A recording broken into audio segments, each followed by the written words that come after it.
Mi novia me abandonó diciendo, no pienso cargar con un lisiado, después de un accidente que ella misma provocó y que me dejó sin poder caminar. 2 años después me busca, se enteró de mi herencia de 1.5 millones de dólares. Me llamo Alberto y hace unos años vivía con mi entonces novia, Erika. Habíamos estado juntos durante casi 4 años. Nuestra relación, al menos desde mi perspectiva en ese momento, era bastante normal. Teníamos discusiones como cualquier pareja, pero también teníamos planes, proyectos y una rutina que nos resultaba cómoda. Vivíamos en una casa pequeña que habíamos estado arreglando poco a poco. No era una casa nueva ni perfecta, pero era nuestro espacio. Siempre había algo que reparar, una tubería que goteaba, una pared que necesitaba pintura o algún detalle del techo que requería atención. El día que cambió todo comenzó de forma completamente normal. Yo había tenido una semana especialmente pesada en el trabajo. Estaba agotado. Había pasado varios días llegando tarde a casa y lo único que quería ese sábado era descansar un poco. Dormir más de lo habitual, tal vez ver una película y no pensar en responsabilidades. Pero esa mañana Erika mencionó algo que llevaba varios días diciendo. El tejado sigue filtrando agua, me dijo. Si vuelve a llover, el problema va a empeorar. Yo sabía que tenía razón. Había una zona del tejado donde algunas tejas se habían movido y cuando llovía se filtraban pequeñas gotas al ático. No era algo urgente, pero sí algo que debía arreglarse tarde o temprano. Aún así, ese día no tenía energía. Podemos hacerlo mañana, le dije. Hoy estoy muy cansado. Ella no respondió de inmediato. Se quedó mirándome con una expresión que ya conocía. No estaba gritando ni enojada de forma evidente, pero se notaba que no estaba de acuerdo. Siempre dices lo mismo, respondió finalmente. Si lo dejamos para mañana, luego será el próximo fin de semana. Intenté explicarle que realmente necesitaba descansar. No estaba inventando una excusa. Había trabajado muchas horas esa semana y sentía el cuerpo completamente agotado. Pero la conversación empezó a escalar. Lo que comenzó como un comentario sobre el tejado se convirtió en una discusión sobre responsabilidades, prioridades y promesas pendientes. Erika decía que yo siempre posponía las reparaciones de la casa. Yo intentaba explicarle que simplemente estaba cansado y que un día más no haría ninguna diferencia. Después de unos minutos de discusión, terminé cediendo.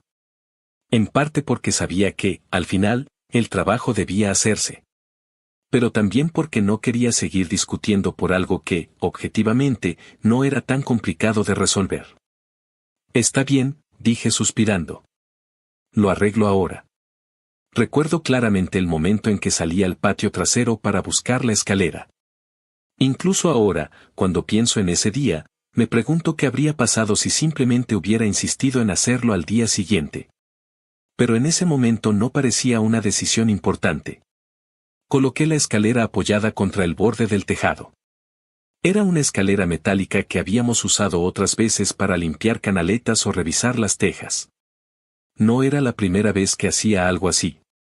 Antes de subir, le pedí a Erika que la sostuviera. Solo sujétala mientras subo, le dije. Ella estaba de pie al lado de la base de la escalera y asintió. Sí, no te preocupes. Subí los primeros escalones sin pensar demasiado. Mi intención era revisar las tejas sueltas y acomodarlas lo mejor posible. Tal vez tardaría 15 o 20 minutos. Cuando llegué aproximadamente a la mitad de la escalera, sentí que se movía ligeramente. Al principio pensé que era algo normal. A veces las escaleras se ajustan un poco cuando uno sube. Pero luego volvió a moverse. Esta vez con más fuerza. Miré hacia abajo por reflejo. Erika estaba allí, pero no estaba sosteniendo la escalera. Tenía las manos a los lados y estaba mirando hacia la casa, como si algo hubiera llamado su atención. Erika. Le dije. Sujeta la escalera. En el momento en que volvió a mirarme, la escalera ya se estaba inclinando. Todo ocurrió muy rápido. Sentí como el equilibrio desaparecía y la estructura metálica comenzó a deslizarse hacia un lado. Intenté agarrarme, pero no había nada firme que sostener. Recuerdo el momento exacto en que perdí el contacto con la escalera. Y luego la caída. Fue una sensación extraña, como si todo hubiera ocurrido en cámara lenta durante un segundo. Vi el cielo, el borde del tejado y luego el suelo acercándose demasiado rápido. Caí de espaldas. El impacto fue brutal. No recuerdo haber gritado, pero sí recuerdo el sonido seco del golpe contra el suelo del patio. Durante unos segundos no pude respirar. Era como si todo el aire hubiera desaparecido de mis pulmones. Intenté moverme. No pude. Al principio pensé que simplemente me había quedado sin aire por el golpe. Pero después intenté mover las piernas. Y no pasó nada. Sentí un frío extraño recorriendo mi espalda. Alberto, escuché decir a Erika. Su voz sonaba diferente. Nerviosa. Alberto, levántate, por favor. Intenté responderle, pero mi voz salió débil. No, puedo. Ella se acercó corriendo. Recuerdo su rostro pálido cuando se inclinó sobre mí. Lo siento, repetía.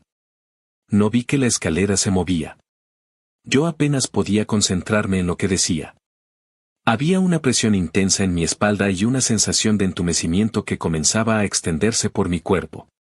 Un vecino que vivía en la casa contigua escuchó el golpe. Se llamaba Roberto. Era un hombre mayor que solía trabajar en su jardín por las mañanas. Fue él quien apareció primero por la puerta lateral.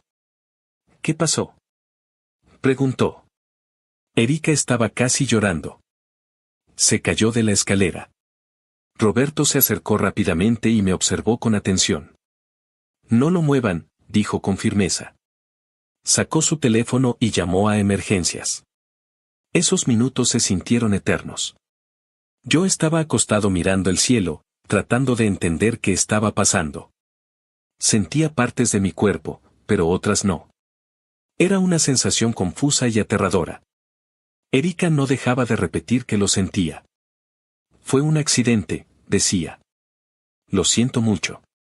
Cuando finalmente llegó la ambulancia, los paramédicos comenzaron a trabajar de inmediato. Me colocaron un collarín, estabilizaron mi cuerpo y me subieron con cuidado a una camilla. Recuerdo las luces del interior de la ambulancia y el sonido constante de los equipos médicos. También recuerdo el silencio de Erika. No dijo nada durante el trayecto. En el hospital comenzaron a hacer estudios casi de inmediato. Radiografías, tomografías, evaluaciones neurológicas. Todo ocurrió muy rápido. Horas después, un médico se sentó frente a mí para explicarme la situación. Había sufrido varias fracturas en la columna vertebral. Más específicamente, en la zona torácica. También existía daño en la médula espinal. Recuerdo perfectamente sus palabras. La lesión es seria, dijo con tono profesional. Todavía es muy pronto para determinar el alcance completo, pero debemos ser honestos, la posibilidad de recuperar la movilidad es incierta. Incierta. Esa palabra quedó resonando en mi mente. Erika estaba sentada en una silla junto a la cama. Cuando el médico terminó de hablar, comenzó a llorar. Se acercó a mí y tomó mi mano. Lo siento, decía una y otra vez. Todo es mi culpa. Durante los primeros días en el hospital, Erika estuvo muy presente. Pasaba horas sentada junto a mi cama. Hablaba con los médicos, preguntaba por tratamientos, buscaba información sobre rehabilitación. Parecía devastada por lo ocurrido. Y yo, en ese momento no pensaba en culpas. Solo estaba tratando de entender cómo mi vida había cambiado en cuestión de segundos. Los días se convirtieron en semanas. Los estudios continuaron. Los médicos confirmaron lo que ya sospechaban, la lesión medular era grave. La posibilidad de volver a caminar existía, pero era baja. Requeriría años de rehabilitación, terapias intensivas y aún así no había garantías. Erika siguió pidiéndome perdón. A veces parecía sinceramente destruida por la culpa. Cuando finalmente me dieron el alta del hospital, la realidad comenzó a sentirse mucho más pesada de lo que había imaginado. En el hospital siempre había enfermeras, médicos, terapeutas. Siempre había alguien que sabía exactamente qué hacer. Cuando necesitaba moverme, alguien me ayudaba. Cuando había que ajustar la cama o revisar una venda, había personal preparado. Pero en casa era diferente. De repente todo dependía de Erika. Los médicos habían sido claros: durante al menos los primeros meses yo no podría valerme completamente por mí mismo. Necesitaría ayuda para muchas cosas básicas.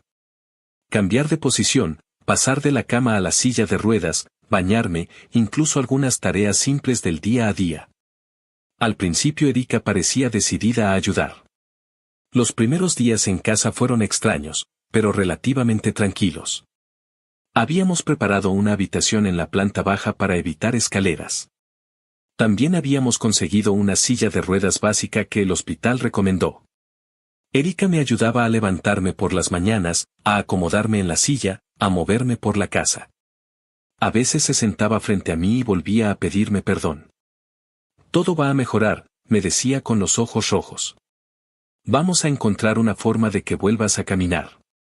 Yo también quería creerlo. La verdad es que tenía miedo. Mucho miedo. No sabía cómo sería mi vida a partir de ese momento. Pero había tomado una decisión muy clara mientras estaba en el hospital: no iba a rendirme. No iba a dejar que ese accidente definiera todo mi futuro. Los médicos habían dicho que la recuperación era incierta, no imposible. Y mientras existiera alguna posibilidad, por pequeña que fuera, yo pensaba intentar aprovecharla. Comencé con los ejercicios básicos que me habían enseñado en fisioterapia. Movimientos simples para evitar que los músculos se debilitaran demasiado, rutinas para mantener algo de movilidad en el torso y los brazos. Los primeros días Erika incluso me ayudaba con esos ejercicios. Pero con el paso de las semanas algo empezó a cambiar. No fue algo repentino. Fue más bien un proceso lento, casi imperceptible al principio. A veces parecía cansada. Otras veces se mostraba distraída. Y poco a poco su actitud comenzó a volverse más fría. Las disculpas comenzaron a desaparecer. En su lugar comenzaron a aparecer pequeños comentarios que me hacían sentir incómodo. Recuerdo una mañana en particular. Yo había despertado temprano, pero necesitaba ayuda para pasar de la cama a la silla de ruedas. Era algo que todavía no podía hacer solo. La llamé desde la habitación. «Erika, ¿puedes ayudarme un momento?» Escuché sus pasos acercarse por el pasillo. Cuando entró, parecía molesta. «¿Qué pasa ahora?», preguntó. «Necesito pasar a la silla», le dije. «No puedo hacerlo solo». Ella suspiró con evidente fastidio. «¿Para qué quieres la silla?», respondió. «Mejor quédate en la cama». La miré confundido. «Necesito levantarme». Ella cruzó los brazos. «De todas maneras no vas a hacer nada de provecho». Sus palabras me dejaron en silencio. No respondí. Simplemente esperé a que me ayudara. Finalmente lo hizo, pero su actitud era completamente diferente a la de las primeras semanas. Ese tipo de comentarios comenzaron a repetirse. Al principio intenté ignorarlos. Pensé que estaba estresada. Después de todo, la situación también había cambiado radicalmente su vida. Pero con el paso del tiempo los comentarios se volvieron más frecuentes y más hirientes. También comenzó a haber discusiones. Cosas pequeñas se convertían en peleas inesperadas. Si yo pedía ayuda en un mal momento, si necesitaba algo cuando ella estaba ocupada, si hacía demasiadas preguntas. Todo parecía irritarla. Al mismo tiempo, otro problema comenzó a crecer. Mi trabajo. Antes del accidente yo tenía un empleo estable en una empresa donde llevaba varios años. Cuando ocurrió el accidente no me despidieron oficialmente. De hecho, me dijeron que podía tomar el tiempo necesario para recuperarme. Pero había una diferencia importante. No me estaban pagando. Técnicamente mi puesto seguía allí, pero mientras no pudiera regresar físicamente a trabajar, no recibía salario. Eso significaba que, en la práctica, mi ingreso había desaparecido. Por suerte tenía algunos ahorros. No eran enormes, pero podían mantenernos durante un tiempo mientras encontraba una solución. Aún así, la presión económica comenzó a sentirse. Erika mencionaba el tema cada vez con más frecuencia. Esto no puede seguir así para siempre, decía. Yo lo sabía. Y por eso comencé a pensar en alternativas. Antes del accidente, la programación había sido solo un pasatiempo para mí. Algo que hacía en mi tiempo libre. Había aprendido lo básico por curiosidad, leyendo foros y viendo cursos en línea. Ahora ese conocimiento podía convertirse en una posibilidad real. Comencé a estudiar de forma más seria. Pasaba horas frente a la computadora practicando, aprendiendo nuevos lenguajes, tratando de mejorar mis habilidades. Mi objetivo era claro, encontrar algún tipo de trabajo remoto que pudiera hacer desde casa. No era fácil. Aprender mientras lidiaba con todo lo demás requería mucha disciplina. Pero era una de las pocas cosas que me hacía sentir que todavía tenía cierto control sobre mi vida. Erika, sin embargo, parecía cada vez menos interesada en lo que yo hacía. De hecho, su comportamiento empezó a cambiar de formas que no esperaba. Comenzó a salir más. Al principio decía que iba a ver a amigas o que necesitaba despejarse un poco. No me molestaba. De hecho, pensé que tal vez le ayudaría a liberar algo del estrés que había acumulado. Pero las salidas comenzaron a volverse más frecuentes. Algunas noches regresaba muy tarde. Otras veces ni siquiera regresaba hasta la madrugada. Una noche decidí preguntarle directamente. ¿A dónde vas tanto últimamente? Ella estaba revisando su teléfono cuando hice la pregunta. Levantó la mirada con una expresión que ya me resultaba familiar, irritación. A divertirme, respondió. Solo preguntaba, dije. Ella dejó el teléfono sobre la mesa con un golpe seco. Que tú no puedas hacerlo no significa que yo deba quedarme aquí encerrada contigo. Sus palabras me dejaron completamente inmóvil. No supe qué responder. A partir de ese momento la hostilidad se volvió más evidente. Las discusiones aumentaron. A veces me hablaba con una dureza que jamás había usado antes. Yo trataba de mantener la calma. Intentaba recordar a la persona que había sido antes del accidente, la mujer que me había acompañado durante años. Pero cada día parecía más distante.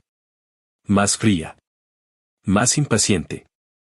Y aunque no quería admitirlo, en el fondo había algo que comenzaba a preocuparme. Una sensación que me decía que todo estaba desmoronándose. Una mañana esa sensación finalmente se convirtió en realidad. Desperté más temprano de lo habitual. La casa estaba en silencio, pero escuché movimiento en la otra habitación. Cuando miré hacia la puerta vi a Erika frente al espejo. Estaba maquillándose. Eso no era extraño por sí mismo, pero algo más llamó mi atención. Había dos maletas en el suelo junto a la pared. Durante unos segundos simplemente observé la escena, tratando de entender lo que estaba viendo. Luego hablé. Erika, ¿qué pasa?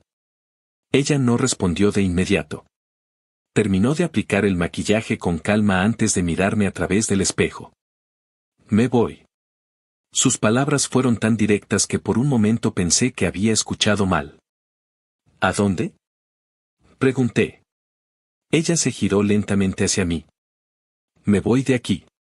Sentí un nudo en el estómago. ¿Qué quieres decir? Erika tomó una de las maletas y la colocó cerca de la puerta. Luego tomó la otra. Quiero decir que terminamos. Por un momento el silencio llenó la habitación. Mi mente intentaba procesar lo que estaba ocurriendo, pero las palabras parecían no tener sentido. Erika, dije finalmente. ¿Estás hablando en serio? Ella me miró con una expresión completamente fría. Sí. Sentí como mis ojos comenzaban a llenarse de lágrimas. No puedes simplemente irte, dije con la voz temblando. Estamos pasando por un momento difícil, pero podemos solucionarlo. Ella negó lentamente con la cabeza. No. Las lágrimas comenzaron a caer sin que pudiera evitarlo. Por favor, dije. Podemos encontrar una forma de arreglar esto.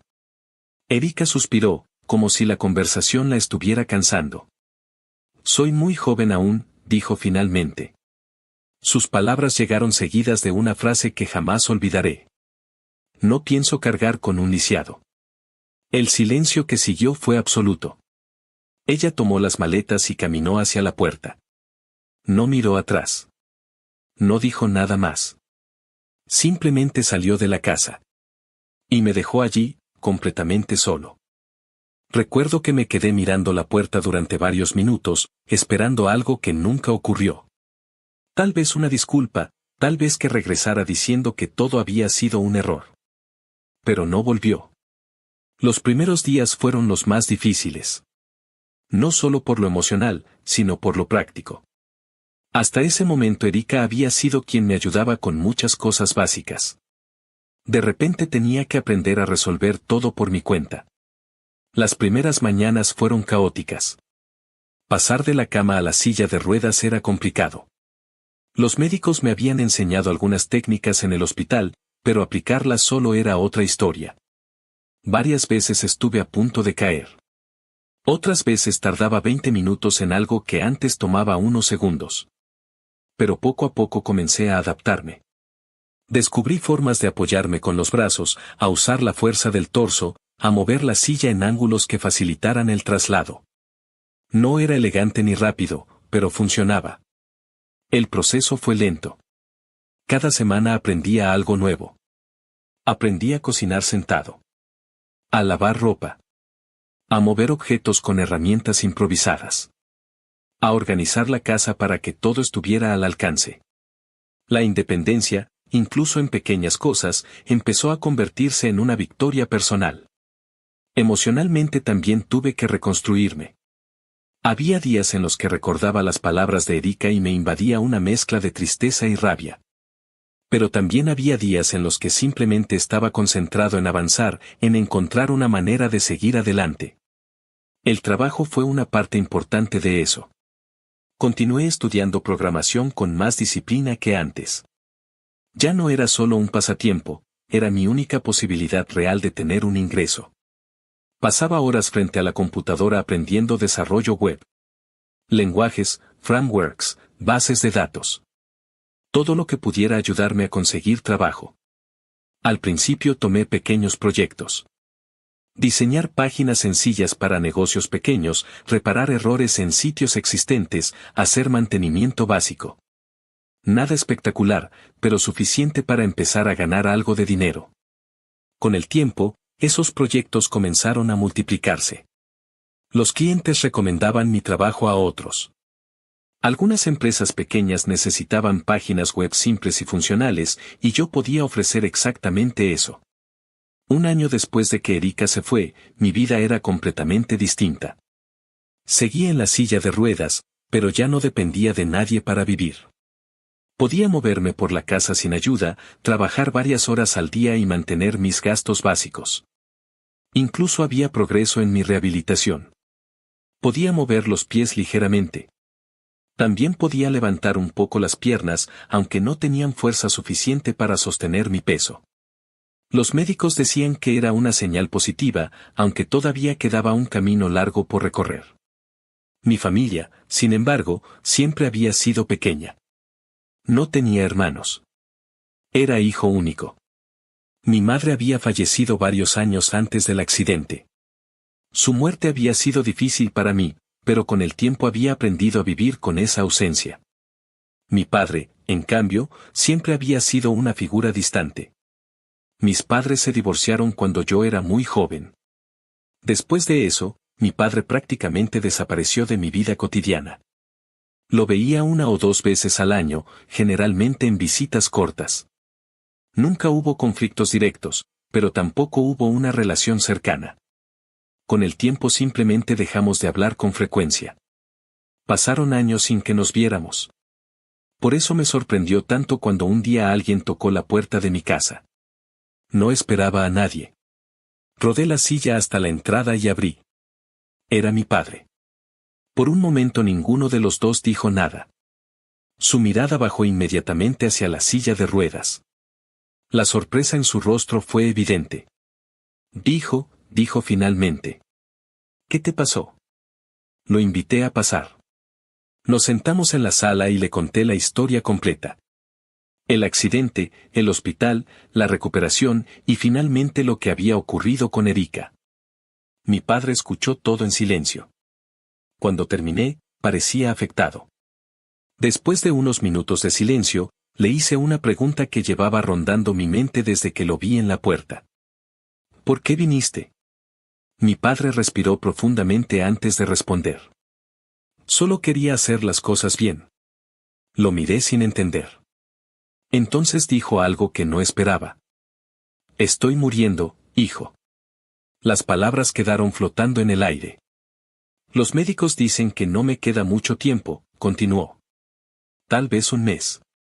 Noté entonces algo que antes no había observado con atención. Tenía un catéter en el cuello. Me explicó que sufría insuficiencia renal avanzada. Cada tercer día tenía que conectarse a una máquina para filtrar su sangre.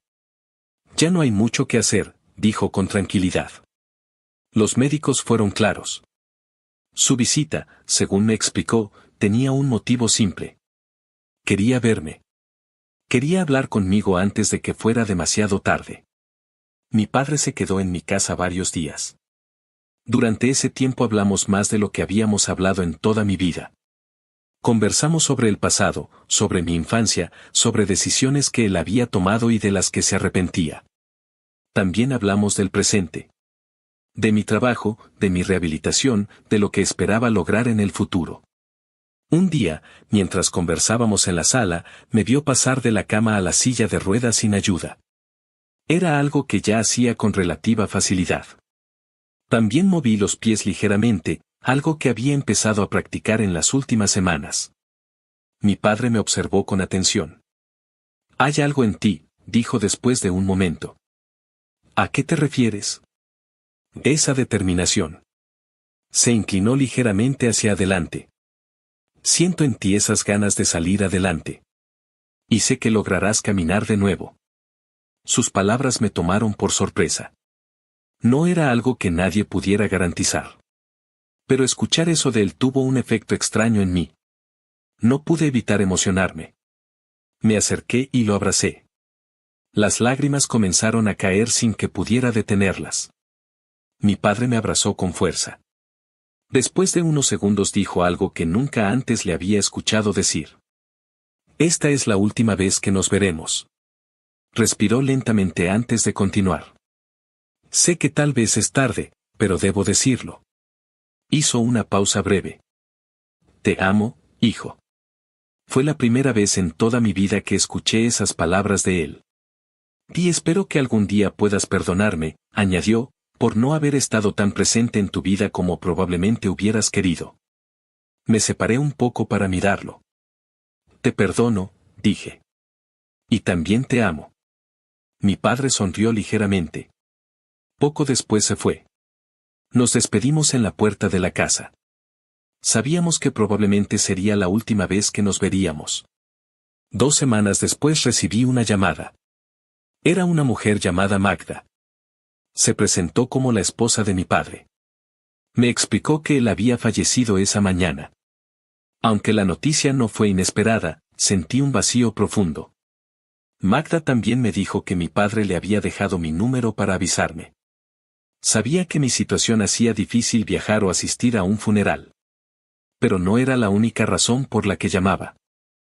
Tu padre te dejó una herencia, dijo. Guardé silencio mientras continuaba. Era su único hijo. Me explicó que mi padre tenía 3 propiedades. Pero después de volver a casa tras visitarme, tomó una decisión inesperada. Había decidido venderlas. Dijo que no quería darte problemas, explicó Magda. No quería que tuvieras que viajar o encargarte de trámites complicados. Según ella, había dejado una casa para ella y parte de su dinero. El resto era para mí. Te transferiré tu parte, dijo. Solo necesito un número de cuenta. Le envié los datos. Minutos después mi teléfono emitió una notificación bancaria. Cuando abrí la aplicación, me quedé mirando la pantalla sin poder creerlo. La transferencia era de $1.5 millones. Durante unos segundos pensé que debía haber un error. pero no lo era. Después de resolver los trámites legales y declarar el dinero correspondiente en impuestos, todo quedó completamente en regla. Ese dinero cambió muchas cosas. Por primera vez desde el accidente tenía recursos suficientes para invertir seriamente en mi recuperación. Contraté enfermeras especializadas. También médicos y fisioterapeutas que podían trabajar conmigo diariamente. Accedí a tratamientos y equipos de rehabilitación que antes estaban fuera de mi alcance. Mi rutina cambió completamente. Horas de terapia física. Entrenamiento muscular. Tratamientos neurológicos avanzados. Todo con un solo objetivo. Volver a caminar. Un día, con ayuda de los fisioterapeutas, logré mantenerme de pie durante unos segundos. No fue perfecto. Mis piernas temblaban y necesitaba barras de apoyo para no caer. Pero fue suficiente para demostrar que mi cuerpo todavía tenía potencial para mejorar. A partir de ese momento el entrenamiento se volvió más intenso. Ejercicios diarios, trabajo muscular, coordinación, equilibrio. Con el tiempo pasé de usar únicamente la silla de ruedas a utilizar una andadera. La primera vez que crucé una habitación caminando con la andadera sentí algo difícil de describir. No era solo alegría, era una mezcla de alivio, incredulidad y orgullo por todo el esfuerzo que había invertido en ese proceso. Para entonces mi vida también había cambiado en otros aspectos. Mi trabajo como programador se había estabilizado. Seguía trabajando desde casa para varios clientes, pero también había conseguido un puesto en una pequeña empresa local que necesitaba un desarrollador para su departamento digital. La oficina estaba adaptada para personas con movilidad reducida, así que podía desplazarme sin demasiadas dificultades. Volver a tener un entorno de trabajo presencial fue positivo para mí. Conocí gente nueva. Hice amigos. Volví a sentir que formaba parte de algo más allá de las paredes de mi casa. Además, durante todo ese proceso había comenzado a compartir mi progreso en redes sociales. No lo hacía por fama ni por atención. Simplemente me ayudaba a documentar el proceso y a mantener la motivación. Publicaba videos cortos de las terapias, fotos usando la andadera por primera vez, pequeños avances que para otras personas tal vez parecían insignificantes, pero que para mí representaban enormes victorias. Muchas personas comenzaron a seguir mi progreso. Entre ellos algunos familiares con los que apenas tenía contacto. Un día publiqué un video caminando con la andadera en el parque cercano a mi casa. Era un avance importante y estaba orgulloso de haber llegado a ese punto. Entre los comentarios apareció uno de un primo. Era un familiar con el que tenía contacto ocasional, pero no muy frecuente. Su comentario decía: al final tu padre logró redimirse. Esa herencia que te dejó te está siendo de mucha ayuda. En ese momento no le di demasiada importancia. Simplemente le respondí agradeciendo el apoyo y seguí con mi día. Pero después, pensando en retrospectiva, creo que ese comentario fue el momento en que Erika se enteró. Ella todavía estaba en mi lista de contactos de Facebook, aunque nunca interactuaba con mis publicaciones. Es muy probable que haya leído ese comentario. Y que haya entendido exactamente lo que significaba. No pasó mucho tiempo antes de que volviera a aparecer en mi vida. Un día tocaron la puerta de mi casa. Cuando abrí, ella estaba allí. Erika. No la había visto desde el día en que salió con sus maletas. Durante unos segundos simplemente nos quedamos mirándonos. Habían pasado casi 2 años. Su expresión era diferente a la que recordaba. Parecía nerviosa, incluso insegura. Hola, Alberto, dijo finalmente. No respondí de inmediato. ¿Qué haces aquí? Pregunté. Ella bajó la mirada un momento antes de hablar. Quería hablar contigo. La dejé entrar, aunque una parte de mí ya sabía hacia dónde iba esa conversación. Nos sentamos en la sala. Erika parecía incómoda. He estado viendo tu progreso, dijo. Lo que has publicado. Asentí, esperando que llegara al punto. Después de unos segundos finalmente lo dijo. También, me enteré de lo de la herencia. La miré directamente. ¿Y eso a ti qué te importa? Ella suspiró. Solo quería decir que lo siento. Sus palabras sonaban ensayadas. Lo siento por todo lo que pasó. Por cómo me comporté. No respondí. Sé que cometí un error, continuó. Pero ahora las cosas pueden ser diferentes. La observé en silencio. ¿Diferentes cómo? Erika dudó antes de responder. Ahora podría ayudarte, cuidarte, estar contigo de verdad. Esa frase me hizo negar con la cabeza. Ya no necesito que nadie me cuide. Se produjo un silencio incómodo. Erika frunció el ceño. No tienes que ser así, dijo. Solo estoy tratando de arreglar las cosas. Las cosas ya están arregladas, respondí con calma. Solo que sin ti. Eso pareció molestarla.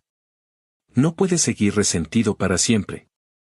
No estoy resentido, dije. Solo aprendí. La discusión comenzó a escalar. Erika empezó a justificar lo que había hecho. Dijo que estaba asustada, que no sabía cómo manejar la situación, que cualquiera habría reaccionado de forma similar. Pero yo recordaba perfectamente sus palabras aquel día. No pienso cargar con un lisiado. Cuando se lo recordé, ella guardó silencio por un momento. Finalmente se levantó. Está bien, dijo con irritación. Si quieres quedarte solo, es tu problema. Caminó hacia la puerta.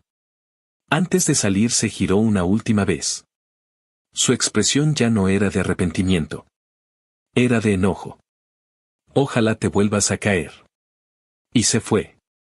No volví a saber nada de ella durante un tiempo. Un mes después recibí la noticia por medio de conocidos en común. Erika había tenido un accidente automovilístico. El choque había sido grave. Sobrevivió, pero perdió una pierna. Cuando escuché la noticia, lo primero que pensé fue en la ironía de la situación. Durante mucho tiempo había pensado en lo que ella dijo cuando se fue.